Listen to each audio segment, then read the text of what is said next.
able to do that. So thank you to Dr. Hannon. New organizational charts are informally going to be presented this week.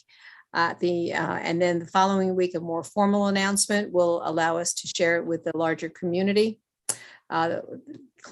Edinboro University, Clarion University, and Cal all have current leadership structures in place and cabinets that will continue to run their universities this year. In addition, that Edinboro has a strong component and constituents who are involved in the leadership initiatives, and several of our vice presidents will serve as core team leads for the integration project going forward. The campus name, we have settled on a word cluster of 3 names that represent the western region of Pennsylvania, particularly what we have in common with our sister schools, South and Souther. And so we will be rolling that out to the campus for additional input going forward. David Dollins will be giving us a report on enrollment trends. And I must say that even though the national trends and the state trends are not particularly good, Edinboro has done yeoman's work this last year, started by Bill Edmondson, and now continuing work with David Dollins to really shore that up. And he's going to give a full report of where we are. Fall return. Oh, I'm so happy to tell you that fall return is going to be as nearly as normal as possible. We're looking forward to a homecoming, a full event, Highland Games, many of the things that we do. We're looking forward to the games with our students, the activities with our students, the classrooms full, and people running around campus with smiles on their faces. We've done a lot of COVID mitigation this year. My special thanks to Jim Dow and the response team, who this year has kept us safe and with minimal increases in COVID spread this year, and a fully functioning university despite all the ramifications of being in the middle of a major pandemic. Thus ends my report. Chair Jaffe.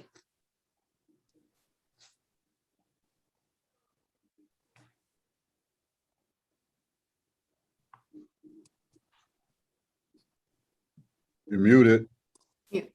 Okay. Next is Dr. Michael Hannon for Academic Affairs Report, Provost and VP of Academic Affairs. Thank you very much. Good afternoon, trustees. There are no action items in academic affairs today. However, a report for the last quarter is available in your packet for your review. I'll just highlight just a few items from that. One is that Edinboro has been participating the last couple of years in a NSF-funded Noyce Scholars Program grant. It was a $1.2 million grant. That grant basically targets 2 types of students. One is students who are currently enrolled in a STEM discipline, such as biology, chemistry, or mathematics, and provides supplemental funding to the student so that they can also become certified as STEM teachers. The grant also targets individuals, they could be Edinboro graduates or others who have already graduated with an undergraduate degree in a STEM field, and also pays for them to become certified as STEM teachers to try to address the shortage of such teachers in the country. I'm pleased to say that our first 3 students have graduated from the program this past May. We have 3 additional students graduating this summer, and then more on the way after that. That grant represents a part of total active grants at the university, which currently is about $4.4 million, in addition to about $458,000 of grants funded through the University Foundation, but for which the university participates. We also have a number of summaries of activities and accolades for our students and faculty. And I just wanted to mention one of those. Alexander Roberts, who is a political science major, was appointed to serve as a full voting member of the PASHE Board of Governors just recently. So we're very proud to have a representative from Edinboro on the Board of Governors. Edinboro on June 7th also signed formally an articulation agreement with the Erie County Community College in a signing ceremony in Reeder Hall. And I know that our COT Chairwoman Barbara Chafee was present for that event. I think it was a good event to link Edinboro as the first local university to sign an agreement with the community college and to provide a feeder to the university from their work. Lastly, I wanted to mention Edinboro recently launched a Borough Teach program, which also is supported through grant funding. And that is a dual enrollment program with the Erie School District to mainly targeted toward the diverse student population to prepare students, get them excited about being K-12 teachers so that they can be rehired back into the Erie School District. And we have our first cohort of students who are down on main campus this summer to take their first college course, and they will be taking courses during this coming year so that they can matriculate as regular students when they graduate from the high schools in Erie. So we're very happy that that is underway. Was also very pleased that with the Vice Chancellor for Diversity, Equity, and Inclusion at the System Office, they did feature our Borough Teach program as a highlight of PASHE activity in the diversity, equity, and inclusion area. And that is the conclusion of my report for today. Thank you. And I know you mentioned that Alexander is a student rep now on the Board of Governors. Yes. And I will tell you, he knocked it out of the park. For anybody that has not yet listened to the Board of Governors meeting last week, he was amazing. Great. I had had the opportunity to talk with him prior, but he really was fantastic. So we have somebody to be very proud of, and he is. And Mike, you want to say a few words about his background, because it's really the kind of some of the students we're trying to attract. I don't really have details on his background, Okay. other than he's Dr. in the Dale soccer might, program, but yeah. you may. Dr. Dale.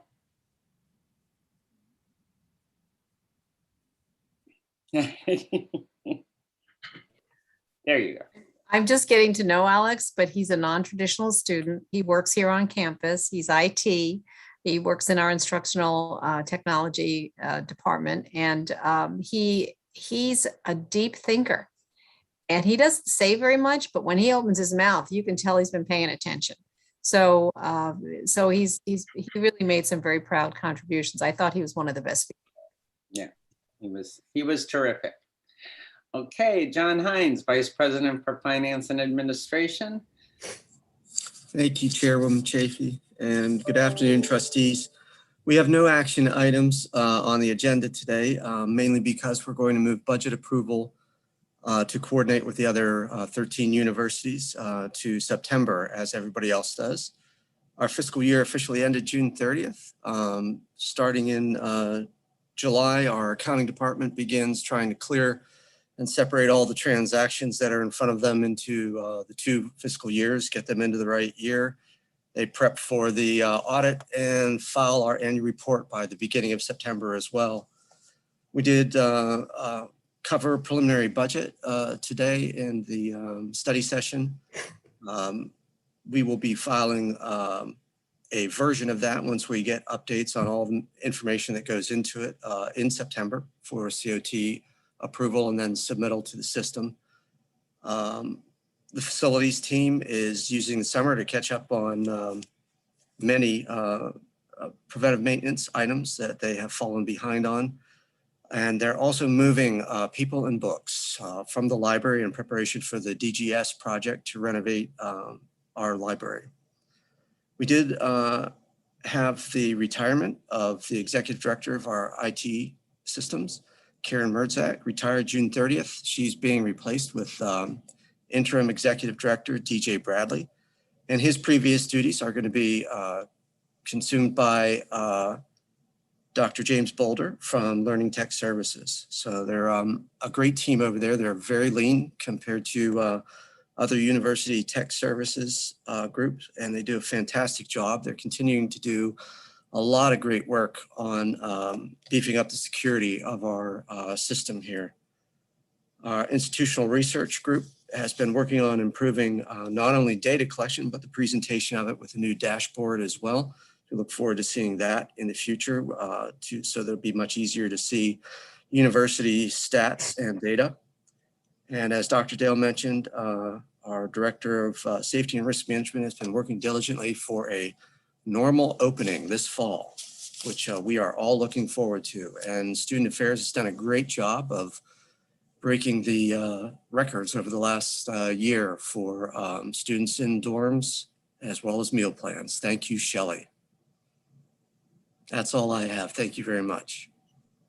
Okay, thank you very much, John.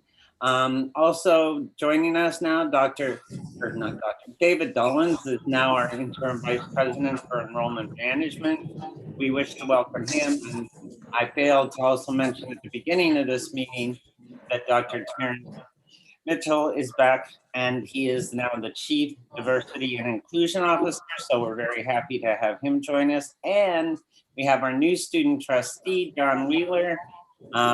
He's a great addition, and we look forward to him carrying on the tradition of our great student trustees. So, okay, David. All right, thank you. Thank you very much, Chairwoman Chaffee and trustees. I'm excited to report that we are on track for what's probably going to end up being a flat new first year class, which is pretty remarkable considering the past year with the impact of COVID on our traditional recruitment methods, visiting high schools, visiting college fairs throughout the Commonwealth, but also into Ohio and the southern tier of New York. We are very excited to get back on the road this fall for fall 21. And so we've been doing quite a bit of training of our new staff. We have 2 new admissions officers, Ariel Phillips, who will be working in the Pittsburgh public schools, and with some of the more diverse schools in Erie, as well as up and down Western Pennsylvania and into Cleveland. And then we also have Ashley, Dr. Ashley Edwards, who will be working international student recruitment on behalf of Edinboro University. So we're excited to have them join our team. So I mentioned that right now we're at 686 new net deposits for new first year students, which is slightly down. But like I mentioned earlier, I think with the withdrawal activity that happened between now and the start of school last year, that number will end up being pretty much in line with where we ended for fall census for new first year students last year. So I think that's, as Dr. Dale said, remarkable considering all the challenges that this last year has provided. New transfer students, and really exciting news, is up by 4.7%. So the next big thing that we need to do is get schedules for all of those new incoming transfer students. So that way they're ready to go this fall semester. And then grad application numbers are actually slightly up this year as well. So Dr. Erin Lake and her team are working diligently to get those new graduate students enrolled and ready to go this fall. So the other things I'd like to mention too is our financial aid team's implementing a new true cost calculator. So it's a product through the company Ruffalo Noel Levitz, which is a leading vendor in the enrollment management space. And this will allow our prospective students and families to have a really good understanding of what the true cost of attending Edinboro University will be this fall, or fall 21 and beyond. So that will be a really good tool for our teams, both on the admission side, but also on the financial aid side, to help students and families better understand the costs. And we're also working with the Veteran Student Services Director, John Chrisman, on ways that we can better orient and bring in and transition our veteran students to campus. And so him and I have some really unique ideas that we'd like to work with our student affairs colleagues on, as well as other folks across the campus, like Philomena Gill and the Student Success Center, student success areas. So that way we can onboard those students and make sure that they're supported, not only during the enrollment process, but once they're here on campus. So long story short, I think we have much to be proud of here at Edinboro with our enrollment numbers. And, it's something that we'll continue to work to build on, not only for our campus for fall 22, but also for working with our colleagues across the other 2 campuses as part of our new university for fall 22 as well. Thank you. Thank you, David. Also now, pardon? Now, Amanda Brown Sissom for University Advancement. And Amanda, would you please tell us your title, because it keeps changing. I want to make sure I don't make a mistake. Sure. My title is Assistant Vice President of Advancement and Director of Alumni Engagement for Okay. Edinboro. Thank you. Good afternoon, Madam Chairperson, trustees, President Pearson, and colleagues. I've submitted a written report for your review. It includes a summary of fiscal year 21 advanced fundraising totals, as well as highlights from both alumni engagement and development. And it also outlines the goals for fiscal year 22. Just to highlight a few items from 2021, we learned the importance of the Student Hardship Fund. That was a very relevant fund for both our students and our donors last year. We anticipate that will continue to be a critical fund supporting our students moving forward. So you will continue to see that as a priority in fiscal year 22. We had success in our grants, securing local, foundation, and corporate grants. And we launched the new fundraising platform, Guided Fundraising, which helped to reshape our student phone-a-thon program. We increased communications to our alumni and our donors throughout the year to both inform them about all the changes that were happening on campus, from COVID responses to leadership changes, the integration process, but also changes to events, how they could engage with us and what we needed from them in terms of supporting our students. The Alumni House is reopened. We reopened officially on July 1st, and we hosted our first reunion group back on campus on July 17th. Our staff are back. They are meeting with donors and alumni, both in the community and at the Alumni House. Priorities for fiscal year 22 fundraising will focus on art scholarships, gallery spaces and programming, turf replacement for Sox Harrison Stadium. 50th anniversary of Title IX is in 2022, so we're preparing a campaign for that. ROTC scholarships, building out the Presidential Leadership Fund, and again, focusing on the Student Hardship Fund. We do have a robust calendar of events for fall, including in-person Highland Games and our homecoming celebrations, which there's a full listing on our website. Erie Gives Day is the next campaign that we'll participate in. So the best way to support Edinboro University and our students is to make a gift on August 10th, Erie Gives Day, and secure part of the prorated match available for organizations in Erie County. I do act as the liaison for both the Edinboro University Alumni Association and the university's foundation. There are reports provided, and I will defer to Trustee Hyam and Trustee Frampton to expand on those reports. But all of our MOUs and university agreements have been received back from those organizations and are now awaiting our signatures and processing. And both organizations are currently undergoing their financial audits for fiscal year 21. So we will receive the results of that, and they will be shared at the next meeting. The market is up, so our investments are doing very well, which is a good thing for all of our scholarships and funds that support the programs across our campus. I do not have any action items today, and I appreciate your time. Thank you. Thank you, Amanda. All right, so Vice President for Marketing and Communications, Angela Burrows, for the Marketing and Communications report. Thank you, Madam Chair. Good afternoon, trustees. I mentioned during the study session that we've done a lot of integrations related communications over the last quarter. So now I want to update you on some other things. Advertising strategy. Our advertising strategy for the fall is nearly confirmed, with a final presentation planned for August 9th. For the most part, we'll be staying the course with some tweaks to our creative, including a new video that'll be used on our television ads as well as our digital video ads. The production crew will be on campus on September 11th for the Highland Games, our first home football game after a 1-year hiatus, and the 20-year anniversary of 9/11. So it'll capture a lot of that Fighting Scots spirit. We're excited about that shoot.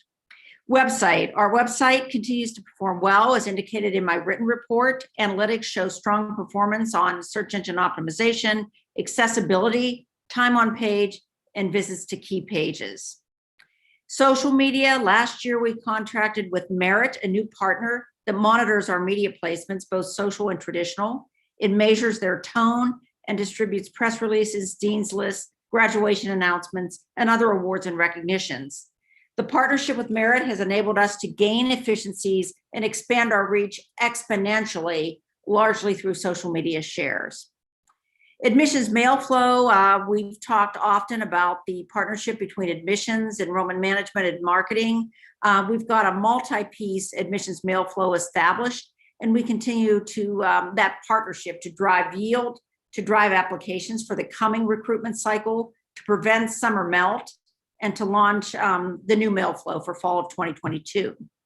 We have a postcard currently in production touting expanded bus routes for students, bike sharing for the fall, and new menu options, including a special borough brew, which will be a highlight, I'm sure, for students.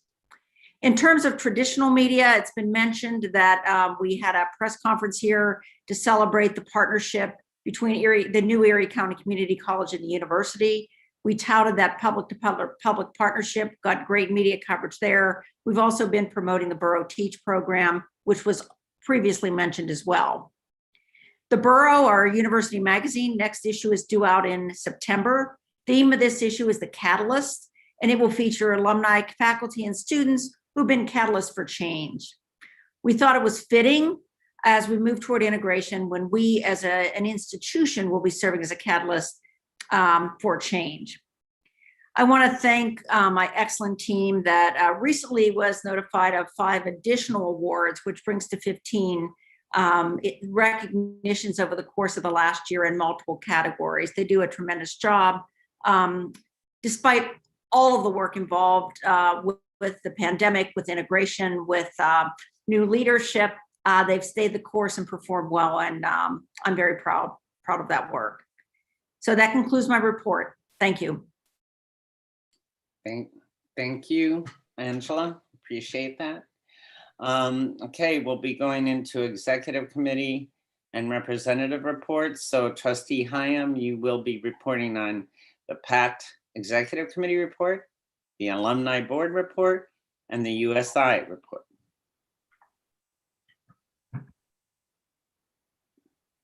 Let's see. Where'd he come? There, Dan, you're on mute. Dan, there you go. Thank you, you're there. All right, well, I wasn't saying anything intelligent anyhow. So we had a PAC meeting, I think 2 weeks ago. There's not a whole lot, obviously, I can talk about that went on that meeting, but I think no matter what we talked about, it always seems to come back to the naming of the university. So there's a lot of unhappy people, I must say. Not sure how they don't feel like they've necessarily been represented properly or whatever, but I think it'll all come out in the end. I think they're down to probably 2 or 3 names and how they word it and so forth. So beyond that, I really can't talk too much about the PAC meeting. Concerning alumni, the Alumni Association, I'll tell you, I am continually impressed by how far back they have come from where they were 3 or 4 years ago. I used to give, when I started giving this report 3 or 4 years ago, it was not pretty, and I was rather candid about it. And but they hired, and they understood that. I mean, we actually had an outside entity come in about 6 years ago, maybe 5 years ago, and do a report, and they pretty much smeared what my thoughts. They hired Amanda Sessoms through the advancement department to be the Alumni Liaison. I think she understood the problem right off. In her quiet way, she redirected things, got people back on track. I think 4 years ago, they had no idea what their mission was. They thought they did, but they had no idea what their mission as an alumni association was. She has taken that and brought them back to where they need to be. They got great leadership now with Mark Eisert as their president, You got good foot soldiers, people that get things done in committees and so forth like that, which I think is great. They've taken back the alumni golf outing, the homecoming golf outing this year. And they've already got over 100 people signed up for it. And they really are, I think it's going to be a boon for them. They did approve a 1-year MOU, which I think we're going to vote on probably is it September, whatever. And forwarded that to us. So going to the USI, I think Ray Fisher has done an excellent job. I've thought that ever since I've been a member of that, the liaison to that board. The past 2 years, he's faced 2 huge problems and understood them and taken care of them. That number one problem was how quickly they moved from hardcover books to electronic books. It almost happened within a semester. How fast it happened. How actually the ones who fought it the most, I think, were some of the professors. Just had trouble adjusting. The students seemed to move right along with it. He set up I think he was the first one in the whole system to go 100% electronic. You can actually get hardcover books if you're a student and you so desire. You have to order them and they will be delivered to you. You aren't going to go to the bookstore and buy them. He's the other thing. Well, he set up a thing with Barnes and Noble, so that's worked out real well for him. The second thing he's faced, obviously, was COVID, and had to downsize his staff dramatically. He moved the Piper Press into the downstairs of the Pogue Center. It has that in the bookstore right together there now, so it can have people multitasking so much. In fact, I think he may have overcut people. He has to hire people back to do that. He's actually looking for someone. Last I knew, he's looking for someone to take over the Piper Press and run that for him. So I'm not sure why we don't use the Piper Press more at the university, but I've had that argument many times. I just think the university, when they can, they should take complete advantage of the Piper Press. That's actually why it was formed 10 years ago.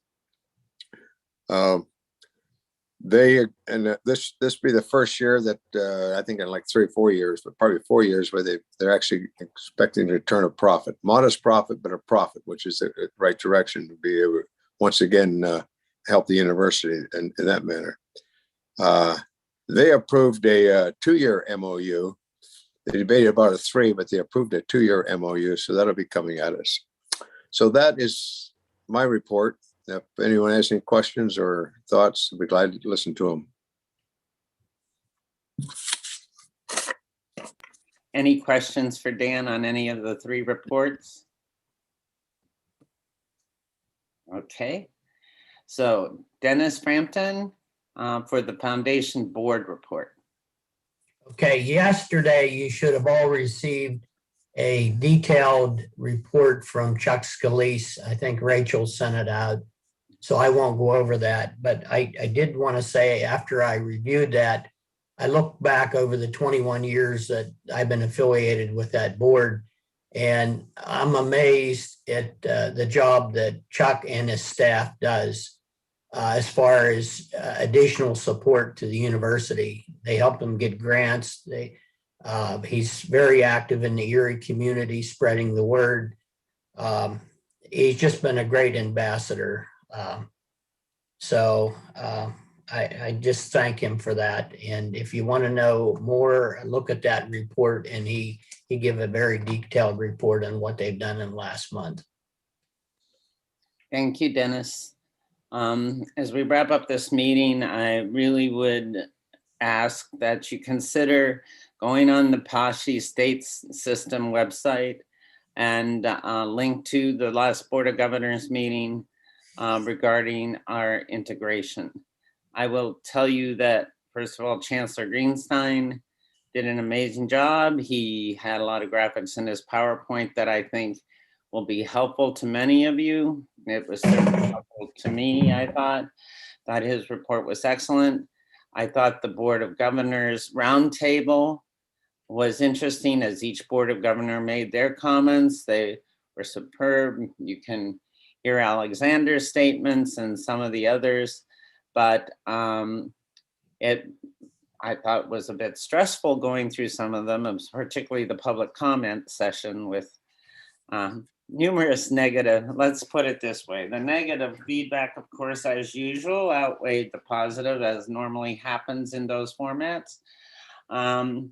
But I really found it very helpful with both the chancellor's presentation and each Board of Governors individual comments. So you might find that worthwhile as we move forward in this process.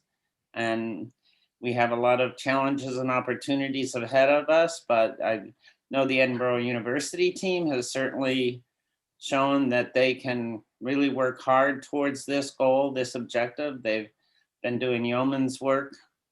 We've had deep involvement from this trustee group in many of the integration meetings. The time that's been given to this by everybody has been amazing. So I'm most grateful for that. Also, for our next Council of Trustees meeting, which is Friday, September 17th, it is our hope that all goes well out on the campus and that we will actually get to meet in person. So, yay. So that is our intent, to meet on campus September 17th, Friday. And let's be hopeful that nothing goes wrong, that Delta virus doesn't invade us, and that people abide by the guidelines that we will need at the campus to remain healthy and engaged. Are there any other comments, questions by any of the trustees or by any of the Edinboro team? Okay, then this meeting, I may have a motion to adjourn this meeting. So moved. Second? Second. Okay, so Mark Bellini was first, Kathy Pape the second, Rachel.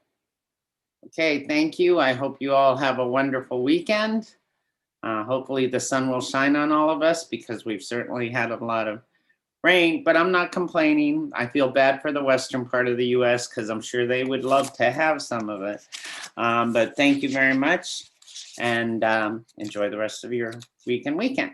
Thank you, everybody. Thanks, Bob. Thank you. Bye. Thank you. Bye. Bye.